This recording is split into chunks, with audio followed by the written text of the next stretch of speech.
Memoria Sur, un podcast de Diario Sur para hablar y disfrutar de la historia, con Ana Pérez Brián y Curro Fernández Sibaja. Patrocinado por Fundación Cajasol. Hola Ana, ¿qué tal? Hola Curro, buenos días. Estamos grabando los 2 últimos episodios de la temporada. Así es. Y estamos bastante contentos porque la última grabación, como la gente ha podido escucharlo, fue ese directo que hicimos en el Hotel Miramar. Estamos de resaca emocional, Curro. Fue muy guay. De la buena. Fue sí. muy guay. Sí. Y déjame decir que hemos grabado ya por suerte en muchos sitios. Creo que es el sitio en el que mejor más fácil nos lo han puesto, digámoslo así. Más fácil nos han puesto y como mejor ha encajado todo, ¿verdad? Sí. Y sobre todo que nos habíamos arriesgado porque habíamos reservado una sala. Bueno, el hotel no había cedido una sala muy grande. Yo decía, Dios mío, yo creo que no. Pero casi 200 personas, la sala llena y de verdad la sensación de no sé, que hay muchísima gente del otro lado. Así que, Sí. que felices. Súper contento, de verdad que mil gracias a todos los que Hoy asistieron. es todo lo contrario porque hoy hemos vuelto a los orígenes primeros del podcast. Vosotros sabéis que los contamos todos. Hoy estamos porque ya estamos los dos a punto de las vacaciones. Huele a vacaciones. Cerrando un montón de cosas y he dicho a Curro, vente a casa. Total, que hoy estamos como en el origen inicial de Memoria Sur, grabando en el salón de mi casa. Así los es. dos cómodos. Sí, muy cómodos. A punto de las vacaciones. Con aire acondicionado puesto, estamos Totalmente. en la gloria. Curro, y parece mentira que hayan pasado 5 años y aquí seguimos. Y ahora también, bueno, aparte de que con toda esa familia del otro lado, que la sentimos así, y yo creo que nuestros seguidores lo saben, también gracias al patrocinio de la Fundación Cajasol, a quien de nuevo, bueno, pues damos las gracias por ese apoyo. Sí, porque nos está ayudando obviamente también a hacer ese tipo de salidas y al final también a que el podcast siga teniendo vida, en definitiva. Sí, al final lo hace grande, lo estabiliza y ya está. Que vengan 5 más, 10 más, Totalmente. 15 más, lo que sea. Eso porque hay que- desde luego historia hay que contar muchísimas cosas. Hay que dar las gracias. Y una de esas historias que vamos a contar es la de hoy, que es una historia por la que hemos pasado muchas veces, pero que tú has vuelto a escarbar, a encontrar nuevas anécdotas, nuevas historias, y yo creo que es una historia perfecta para acabar la temporada y para eso, que sea una historia fresquita, divertida. Pues sí, mira, además, yo cuando empecé a escarbar en esta historia, yo digo, estas de las que nos gustan en el podcast, porque es de lo que hemos hablado muchas veces, del Sálvame del 19. Eso ¿no? es. El típico árbol genealógico con un montón de ramas, con un montón de bodas, con un montón... Y desde que me puse a investigar a fondo en quién era quién y cómo fueron las bodas, cómo fueron los negocios, digo, este es el capítulo perfecto de cierre de temporada. Así que efectivamente lo vamos a hacer de nuevo en 2 partes, tampoco para colapsar mucho, y vamos a hablar ni más ni menos, que yo creo que es necesario, y tú muy bien lo has dicho, que hemos pasado de puntillas por otros capítulos. Bueno, hicimos un podcast que creo recordar con Sí. Fernando, pero íbamos a hablar a fondo del árbol genealógico de las hermanas Livermore, por qué fue tan importante, quién se casó con quién y cuáles fueron los detalles de las bodas, las pedidas, quién se opuso, en fin, cómo se casaron los hijos de esos hijos. Exactamente. Y vamos a ver también, o vamos a empezar, mejor dicho, por el matrimonio que da origen a esas 6 hijas Livermore, que era el caso de Thomas Livermore, Tomás, a partir de su llegada ya a Sevilla, que ahora contaremos, y a Málaga, y de Petronila Salas. Es el matrimonio que da origen a esa familia que vamos a ver que está relacionada casi hasta nuestros días, hasta personajes malagueños en nuestros días. Es que, bueno, por supuesto todos los apellidos, o la mayoría de los apellidos extranjeros que hay en Málaga, que todos sabemos que hay muchísimos apellidos extranjeros, vaya, el primero el mío, que además viene de aquí, parte de ese árbol genealógico. Se dice, y desde aquí tengo que dar las gracias porque casi toda la documentación, bueno, pues me la ha proporcionado un libro maravilloso, un librito maravilloso de Luis de Ordueta, que se llama Las hermanas Livermore. Bueno, pues se habla, y con razón, de que el árbol genealógico de los Livermore es la gran columna vertebral del siglo XIX. Siempre hemos hablado mucho de Heredia, de Larios, de Loring, de Crook, de un montón de apellidos, pero el origen de todo eso que vino después precisamente está en Thomas Livermore y en su mujer, y en Petronila Salas. Y efectivamente tenemos que ir un poquito más atrás en el calendario. En concreto estamos hablando de la segunda mitad del siglo XVIII, cuando Thomas Livermore, que era un industrial, bueno, un comerciante especializado en pieles, que nació en Essex, bueno, pues como te digo, provenía de una familia que tenía negocio de curtido de pieles en su país. Y bueno, como ocurre muchas veces, ¿no? Thomas era el más pequeño de 3 hermanos y pronto se dio cuenta de que probablemente su padre no le dejaría en herencia el negocio familiar, que no contaban con él. Entonces, bueno, pues decidió en esa segunda mitad del siglo XVIII, venirse a España. Él no viene en primer lugar a Málaga, él llega a Carmona, a Sevilla, y como ocurre pues con toda esta gente joven, con ganas y con hambre, ¿no? Se instala en Sevilla. Dicen que él nunca más vuelve a su ciudad, nunca más vuelve a saber nada de su familia, y se instala aquí, se asocia, o al principio empieza a trabajar para un curtidor de pieles muy conocido en Carmona, en toda esa zona de Andalucía, que se llama Pedro Salas. Ahí empieza a trabajar con él, se dice que vive casi en la fábrica, que guarda hasta el último real, y a medida que va progresando, bueno, pues consigue asociarse con él. ¿Qué ocurre? Como pasa con muchas de estas veces, se asocia con él y además se casa con su hija Petronila, ¿no? A la que cariñosamente, bueno, pues toda la familia llama Tolita, y que era una chica que nació en Huelva y que se convierte, bueno, pues en la mujer perfecta y adecuada para Thomas Livermore. Y es entonces cuando vienen a Málaga y empieza esa gran leyenda del árbol genealógico de los Livermore.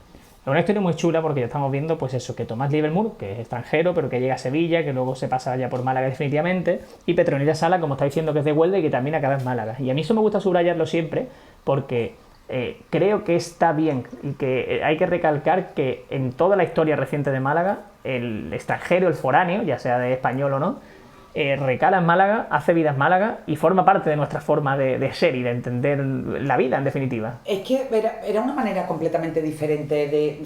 Bueno, no sé si diferente o no, pero es lo que realmente es lo que tendría que ser. Era gente que venía de fuera, pero venía con ganas de trabajar, con ganas de aportar, aquí hacía su negocio, no tenía que pedirle permiso a nadie, simplemente se le dejaba progresar, se le dejaba hacerse grande y bueno, de ahí vienen muchas de las cosas. Después también hay que tener en cuenta que Málaga en aquella época, estamos hablando de finales del siglo XVIII, no tiene nada que ver con Sevilla. Exacto. O sea, Málaga es una ciudad cosmopolita, una ciudad portuaria, eso se nota mucho primero en la calidad de las transacciones comerciales y después también en el carácter de la gente, ¿no? Es una ciudad muy, muy abierta, donde no obstante, y ahora nos centraremos en eso, te dejaban hacer, te dejaban negocios, te dejaban prosperar, pero sin embargo las puertas sociales se te abrían vía matrimonio. Por eso es tan curiosa y tan, bueno, pues tan importante y tan relevante la historia de los Livermore, ¿no? Entonces, ellos vienen a Málaga, se casan en la iglesia de Santiago en el año 1792, y él, bueno, pues con todo lo que ha ahorrado de esa época, con Pedro Salas, con su suegro, en Carmona, en Sevilla, viene con 90.000 reales de vellón, que era una auténtica fortuna, y él consigue que unos socios ingleses le aporten hasta 200.000 para poner en marcha una fábrica de curtido de pieles aquí en Málaga. Fue una de las más importantes de la época, porque él tenía el monopolio del curtido de pieles de caballo que venía de Argentina. Y por lo visto era él el único que era capaz de tratarla. Y aquí en Málaga había también otra fábrica que era su competencia, era más pequeña, pero era competencia de la de Thomas, que era la de la familia de la Cámara. Pero eso ahora después lo conectaremos, porque también conecta con nuestra historia. Pero bueno, por darte nada más un dato, Curro, la fábrica de Thomas, bueno, pues en apenas 10 años consigue tener 50 empleados, que era, bueno, pues era una auténtica barbaridad de la época. Y la pareja, una vez que se casa, se instala en un palacete de Calle Álamos. Como estamos diciendo que esto va a ser un poquito Sálvame del 19, o del 18 en este caso finales, vamos a contar un par de cosas que me han llamado la atención. Lo primero es que el carácter de estos personajes estaba invertido, quiero decir, podemos esperar que el inglés sea el serio, el menos jovial, el más apagado, y que la de Huelva pues tenga esa gracia andaluza. Sí, pero no. Pues al final no funciona el tópico. Eso es, no, para no nada. funciona el tópico, porque Thomas era... hoy se le podría decir, y si se me permite la expresión, que aquí también la utilizamos y sé que todo el mundo lo va a entender, un cachondo. Sí. O sea, era inglés, pero no un tipo serio, un tipo divertido, juerguista, con alegría de vivir, era un cascabel, unas castañuelas, como decimos aquí. Y sin embargo, Petronila, pues una chica de Huelva, que además se casó joven con él, que pues, era todo lo contrario, era una mujer muy seria, muy rigurosa, profundamente encerrada en sí misma, bueno, con un carácter un poco incluso complicado y obsesivo. Se dice, bueno, y vamos a hablar a lo largo de estos dos capítulos de un montón de curiosidades que tenía la familia Livermore, que le dicen las Livermoradas, ¿no? Pues se dice que Petronila, madre, que Tolita iba siempre con unos guantes que no tocaba nada sin guantes o todo con pañuelo, que estaba profundamente obsesionada por la limpieza y que realmente esa obsesión llevaba a la familia a volverse loca, ¿no? A medida que los yernos se iban incorporando a la familia y veían ese tipo de, bueno, pues de comportamiento en su suegra, se reían, bromeaban con esa forma de ser y decían, ay, es que nuestra suegra Tolita a veces un poco tolón, como diciendo que estaba como un cencerro.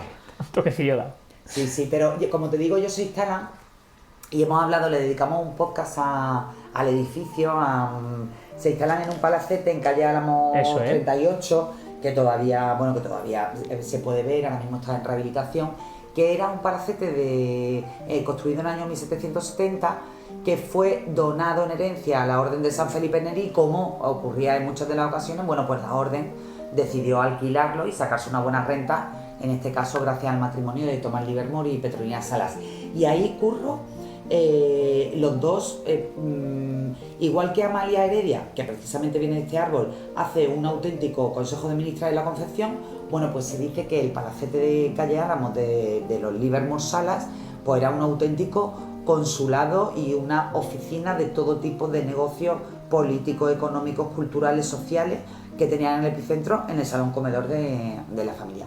Todo el que quería ser alguien tenía que pasar obligatoriamente por el salón de Tomás Livermore. Y vamos a ver que eso tiene una relevancia en que algunos de los candidatos para casarse con las hijas cumplían, por supuesto, con todos los requisitos, y otros que quizás pues no entraban dentro de lo esperado. Fue un poquito más difícil, pero afortunadamente las 6, bueno, afortunadamente para Tomás, las 6 se casaron pues con los 6 grandes hombres de Málaga. Iremos hablando de manera sucesiva de ellos, pero hay un dato, Curro, que a mí me gustaría darte para que se entienda, si no la obsesión, el interés medido de Petronila madre por casar a sus 6 hijas mujeres con hombres que fueran capaces de, punto 1, garantizar el sustento de su hija, punto 2, garantizar la estabilidad y la posición social, y punto 3, garantizar también la continuidad de los negocios de Tomás, que como te he dicho, bueno, pues él tenía una fábrica muy importante de curtido de pieles. Tomás y Petronila en realidad tienen 8 hijos. Tienen 2 varones y 6 chicas. Los 2 varones son los primeros que nacen una vez que ellos se casan, como te digo, en la iglesia de Santiago en el año 1792, y la malísima suerte, como ocurría en muchísimas otras familias de la época, de que los 2 hijos varones mueren muy niños. El primero, Tomás, que nace en Sevilla, pero muere muy de niño en el año 1797, y el segundo, que se llamaba Juan Bautista, que muere solo 2 años después, siendo todavía también un niño. Él estudiaba en un internado de Inglaterra, entonces vino a Málaga a pasar unas vacaciones de Semana Santa y, bueno, pues a la vuelta el barco tiene un naufragio y no llega, ¿no? Y muere ahogado. Entonces, bueno, aquello marca profundamente a la familia. Se dice que Tomás, del que hemos dicho que era unas castañuelas, que perdió la alegría de vivir, y entonces, bueno, empiezan a llegar las hijas, ¿no? Bueno, en ese momento ya la pareja tiene al menos 3 hijas, y Petronila se vuelca con ese carácter un poco obsesivo que tenía en la educación, la promoción y el cuidado de las niñas para que se casaran bien. Y de ahí, por eso, también tiene tanta importancia el papel del Palacete de Álamos como lugar de paso, de reunión y casi obligatorio de los grandes hombres de la ciudad. Al final, Tomás hacía sus negocios y Petronila pasaba revista a candidatos, claro, ¿no? Efectivamente, pasaba revista a candidatos o a hijos de candidatos, claro, que también en muchas ocasiones eso era lo que funcionaba, las alianzas familiares, ¿no? Claro. Y así fue en el caso de sus 6 hijas. Vamos a contar que la hija mayor, que se llamaba Isabel, que por cierto se llamaba igual que la tía, la hermana de Petronila, que se fue a vivir con ellos también, esta mujer. Sí, efectivamente, cuando la pareja se instala en el Palacete de Álamos, se instala con Isabel, que llamaba Mamá Quintina, los sobrinos muy cariñosamente, y también era una señora, pues, bueno, una señora que había sido abandonada por su marido y lógicamente, bueno, pues había sido recogida por la hermana acomodada, la hermana pudiente y por el cuñado, ¿no? Ella vive con ellos siempre, hizo las labores de ama de llave, de un poco del cuidado de la casa. Se decía de ella también que era profundamente religiosa y que veía, ¿no?, que veía en todas partes a la Virgen. Entonces, bueno, pues cuando los sobrinos fueron naciendo y fueron viendo también el carácter de Mamá Quintina, de su tía, pues como que también bromeaban con ella, ¿no? Y Eso decían, pero bueno, ¿dónde estás viendo a la Virgen? Y ella decía, no, que estoy viendo a la Virgen. ¿Dónde la estás viendo? Dice, la estoy viendo ahí encima del armario. Y dice, ¿cómo va vestida? Y en ese momento dicen que ella, pues que definía perfectamente el ajuar y el ropaje de la Virgen de la Victoria. Bueno, pues ya sabemos a quién veía, a qué Virgen veía por lo menos. De hecho, muchas veces los sobrinos cuando bromeaban, o las sobrinas cuando bromeaban con ella, le decían, dice, mira, mamá Quintina, que yo también he visto a la Virgen y me ha dicho que eso lo dejemos para luego. Entonces, bueno, pues ahí se montaba... Era motivo de... Sí, era motivo un poco de devoción para mamá Quintina, que realmente veía a la Virgen, pero un poco de WhatsApp por parte de los más jóvenes de la casa, ¿no? Vamos a ver que no es la única rareza de la familia, que esta es solamente una... Morada, y las de Ibermorada, muchas de ellas llegan a nuestros días. Exacto, una primera pincelada, pero ya veremos que va a ser un capítulo bastante divertido en ese sentido. Como decía, la primera hija es Isabel, y Isabel, como ya hemos contado muchas veces, y como quien siga el podcast lo sabrá de memoria, se casa con Manuel Agustín Heredia, que de él yo creo que ya lo hemos dicho todo, no hace falta la presentación. Efectivamente, Isabel tiene 18 años y Manuel Agustín Heredia tiene 27, cuando se casan también en la iglesia de Santiago, y fue el primer bodón. O sea, era como, si Petronila estaba obsesionada por casar bien a su hija, no hubiera podido casar a la primera de sus hijas con nadie mejor. Manuel Agustín Heredia, el gran industrial español, absolutamente dueño de todo, capitalista, hacía préstamos incluso a la corona, dueño de industrias malagueñas, lo hemos contado muchas veces, de la gran siderurgia que surtió de hierro a toda España y a media Europa, una flota de barcos propios, pero con mucho dinero, pero sin posibilidad de cruzar ese umbral social, a no ser que fuera por la boda, con lo cual todos ganan. Gana la familia Livermore porque casan a la primera de sus hijas con el hombre más adinerado de la época de España, y después también gana él porque teniéndolo todo ya le faltaba ese último detalle, la guinda del pastel, que era casarse bien, ¿no? Y entonces en este caso, bueno, pues la presentación de los dos, o el encuentro de los dos, fortuito, tiene lugar precisamente en una tertulia de señores viejos, se le llamaba así, porque Manuel Agustín Heredia entonces, bueno, tenía 27 años, pero no era un señor mayor. Entonces, bueno, él, por supuesto, ya había hecho negocios con Thomas Livermore, ya se había acercado al árbol de buena sombra, ¿no? Sí. Ya había hecho negocios con el suegro, y un día, en una tertulia de Calle Álamos, bueno, pues coincide una especie de baile, una tertulia festiva, un té, pues coincide con Isabel. Entonces Isabel se le acerca y le pregunta si no sabe bailar. Él le dice que no, y ella le dice que le va a enseñar, ¿no? Bueno, él queda tan absolutamente impactado por la joven Isabel, que hay que recordar que en ese momento solo tiene 18 años, que al día siguiente le pide a Tomás la mano de su hija, ¿no? Entonces ahí está la anécdota que Tomás le dice, bueno, pues si quieres casarte con ella, pero no sabe hacer absolutamente nada, solo sabe coser y tocar el piano, ¿no? Que era bueno, esa manera de hablar, que hoy sería una locura, pero que en aquella época, pues... Era lo que se esperaba de ella, era lo que se esperaba, claro, ni más ni menos. Ser buenas mujeres de su casa. Exactamente. De sus hijos hemos hablado, sobre todo obviamente hemos hablado de Amalia, y lo digo porque como la estructura que vamos a ir a partir de ahora siempre va a ser hablar de esa hija, en este caso. Sí, de esa pareja, matrimonio e hijo y alguna anécdota. Exactamente, matrimonio e hijo, alguna anécdota. Entonces por eso le decía, vamos a ver ya que estos hijos, de los que ya hemos hablado, ya empiezan a relacionarse entre ellos con apellidos de malagueños que por supuesto no van a sonar a muchos. Efectivamente. Mira, Isabel y Manuel Agustín Heredia tienen, dependiendo de dónde lo mires, te dicen que tienen 12 hijos u 8.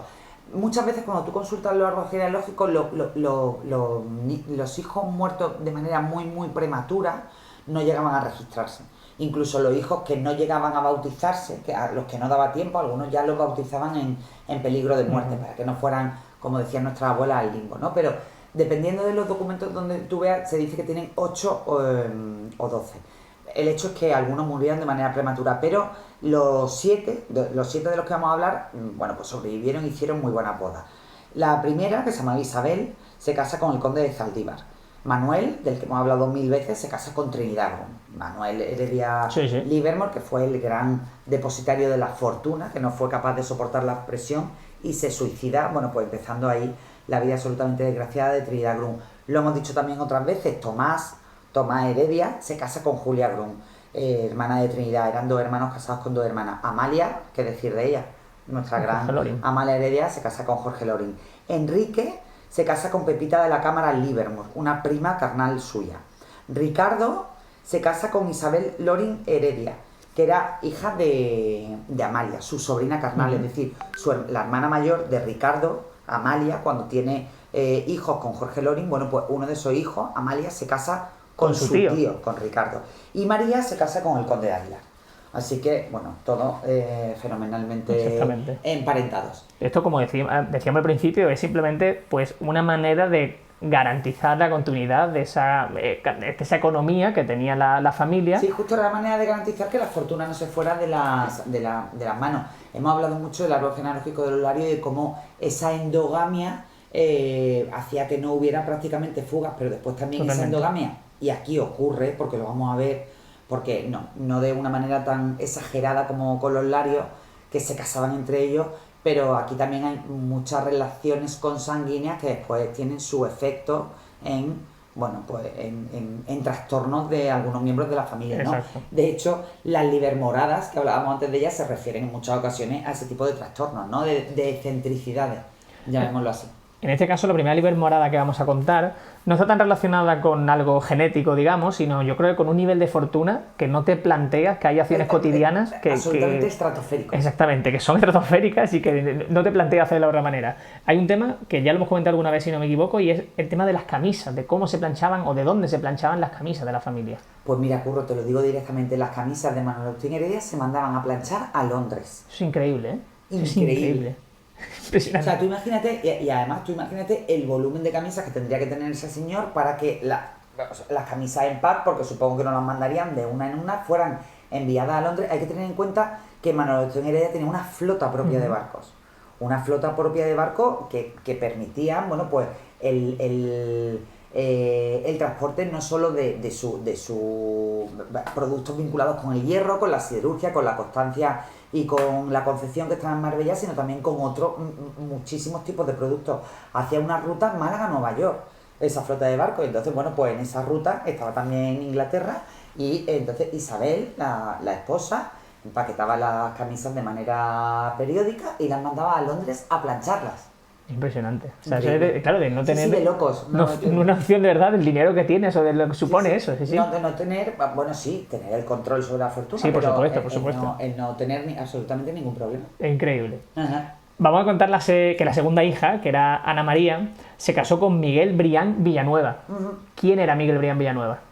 Pues mira, Curro, esa parte de la familia, los Brián eran una familia que tiene un origen, se habla que castellano, eran comerciantes en Málaga, era una familia, bueno, pues que tenía bastante prestigio con las actividades mercantiles, y uno de los hijos, Miguel Brián, bueno, pues conoce a la segunda de las hermanas Livermore, Ana María, y bueno, pues le pide la mano, ¿no? No tuvo nada que ver, porque además ya aquí también entra un poco el papel de Manuel Agustín Heredia. Él se había convertido en el yernísimo, o sea, imagínate, era el ojito derecho de Thomas Livermore, porque garantizaba como la estabilidad económica y la estabilidad industrial. Y entonces, poco a poco, a medida que Thomas también se hace mayor, todas las decisiones de la casa Livermore empiezan a pasar por Manuel Agustín Heredia, incluidas las bodas sucesivas de cada una de las hermanas donde él opinaba. Entonces, bueno, no tuvo nada que ver, porque Manuel Agustín Heredia, por ejemplo, aportó 70.000 reales de vellón como dote a la boda con Isabel, y Miguel Brián, bueno, pues se decía que era una familia que tenía muy buena posición en Málaga, pero se dice también que llegó a la boda con lo opuesto. Y entonces en ese caso fue Tomás Livermore el que tuvo que aportar, bueno, pues 30.000 reales a cuenta de la legítima de su hija, para que su hija, bueno, pues se pudiera casar con Miguel Brián Villanueva. Y se decía también, bueno, pues que Ana María, pues que era una mujer que no tenía nada que ver con la madre, porque era de un carácter muy festivo, pero que tenía bastante excentricidad y un comportamiento un poco obsesivo. Aquí, vamos a ver, como tú dices, que todos tienen alguna peculiaridad. Sí, todos tienen una piedra. Bueno, todos sí. No, pero en todas las ramas hay alguna cerca de todos, piedra, como se dice. Sí, efectivamente. Aquí hay una anécdota que a mí ha sido de las que más gracia me ha hecho, me parece muy divertida. Es el tema de las cartas que Ana María le escribía a una de sus hermanas, y en el que, bueno, es que prefiero que lo cuentes, porque no quiero destripar nada. Efectivamente. Ahora después nos meteremos en con quién se casaron sus hijos, pero hay una anécdota muy divertida, que se decía que Ana María le escribía casi de manera compulsiva cartas a su hermana Mariquita, ¿no? María Dolores, que era la que estaba casada con José de la Cámara, de las que ahora vamos a hablar. Entonces decían que Ana María que escribía las cartas de corrido, de principio a final, sin ningún punto, sin ninguna coma, sin ningún signo de exclamación, absolutamente nada. Vomitaba el texto. Hola, efectivamente, buenos días, Mariquita, adiós, toda tuya, beso, ¿verdad? Entonces era la carta de principio a fin. Y entonces José de la Cámara, cuando veía a su mujer leer las cartas de su hermana, se ponía enfermo. O sea, ¿cómo tu hermana puede escribir tan mal? ¿No?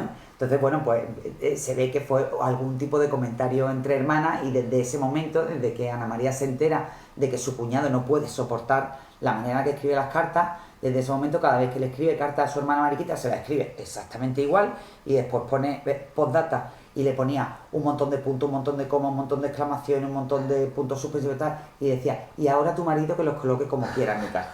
Buenísimo. Sí, es muy rápido, es muy rápido. Sí, totalmente, porque ella iba a seguir sin colocarlos, pero ella le hacía al final como el pequeño grupito y decía, que lo coloque tu esposo. Tenía que hacer un puzzle, José de la Cámara. Efectivamente. Hemos saltado precisamente, pues eso, ¿quién eran los hijos? En este caso de Ana María y de Miguel Brián Villanueva. ¿Quiénes fueron los hijos? Pues mira, de ellos, ¿con quién se casaron? ¿Cómo se relacionaron? O al menos vamos a hablar sobre todo, probablemente en cada una de las ramas haya más hijos, Sí, ¿vale? sí, Pero sí. vamos a hablar de los que se casan y de los que empiezan a hacer que esas ramas crezcan hacia lo que hoy tenemos.